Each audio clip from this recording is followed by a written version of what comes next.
Suraj tiger কবুতর সবাইকে স্বাগতম আমার ইউটিউব চ্যানেল। সাবস্ক্রাইব করবেন, ভিডিওটা ফুল দেখবেন ভাই সাহেব। আজকের ভিডিওটা হলো দেখুন কিভাবে আমি আমার কবুতরগুলোকে মুড়ি খাওয়াই। মুড়ি কিভাবে খাওয়াই আমাকে দেখলেন।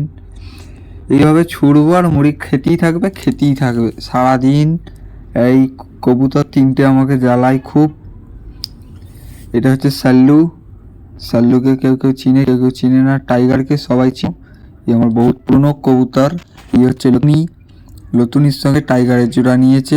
কবুতরকে কিভাবে জোড়া লাগাতে হয় সেই রকম ভিডিও যদি দেখতে চাও তাহলে কমেন্টে জানাবেন।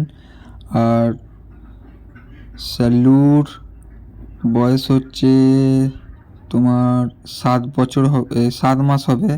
আর আমি সকালবেলায় মুড়ি খাচ্ছি, কিভাবে আমাকে জ্বালাচ্ছে দেখুন ভিডিওটি। এইভাবে আর জ্বালাই প্রত্যেক দিন, কিছু করার নাই আমার।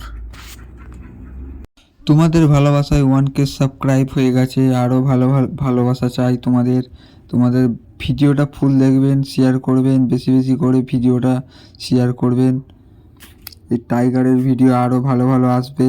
তোমাদের জন্য আমি ভিডিও আনতে পারছি না, তোমরা আমার ভিডিও দেখছো না করছো লাইক, না করছো কমেন্ট। একটা কমেন্ট করবে, কমেন্ট জানাবেন। এভাবে সকালবেলায় মুড়ি খাই টাইগার, সাল্লু, লেতুনি। আর ভাত খাওয়ার সময় জ্বালালে ভাত দিই। এখন ধানের টাইমে ধান দিই, গম দিই, ছোলা বেশি খায় আমার কবুতরগুলো সব। ছোলা হচ্ছে সব থেকে প্রিয় খাবার আমার কবুতরগুলো। অন্যজনের কবুতররা কী খাওয়ায় অত জানি না, তারা কি ছোলা খাওয়ায় না গম খাওয়ায় অত জানা নাই আমার, কিন্তু আমার কবুতরগুলো ছোলা খাওয়ায়। এইভাবে যদি পোষ বানাতে চাও তা কবুতর কিনে এনে ডানাকে বেঁধে রেখে প্রত্যেক দিন ঘরে রাখবেন আর খাওয়াবেন। মুড়ি, চাল, ডাল যা পাবেন ছিটিয়ে দিবে, খাবে, আস্তে আস্তে পোষ মেনে যাবে।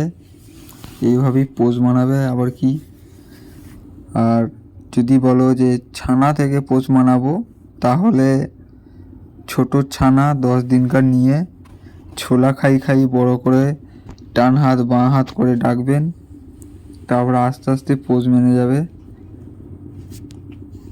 আর যদি বলো বড় কবুতর পোষ মানাবো, তাহলে আমার মতন এইভাবেই পোষ মানাতে পারবেন।